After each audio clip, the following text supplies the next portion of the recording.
You've heard of Mangal Pandey in 1857, right? The first spark of India's freedom struggle. At least, that's what they tell you. But what if I told you? Decades before that, hidden deep in the forests of Kerala, a king was already fighting the British and beating them. His name was Pajhassi Raja. But his people called him something else, the Lion of Kerala. At a time when most kings were signing treaties, bowing down, or counting coins handed to them by the British, he said no. No deals. No compromise. No surrender. When the British came for his land, his people, and their soul, he didn't sit on a throne. He vanished into the jungle. Not to run, but to rise.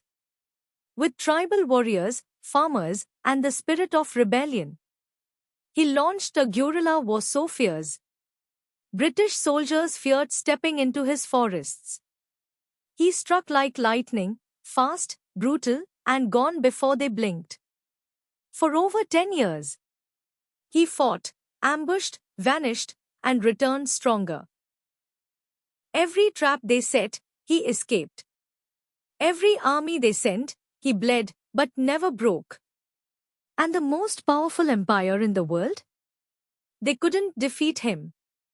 In 1805, surrounded by enemies, he died like he lived. Sword in hand, free. No chains. No capture. Just resistance. But you won't find him in your textbooks. No chapters. No statues. No school plays. Because he didn't die for glory. He died for honor.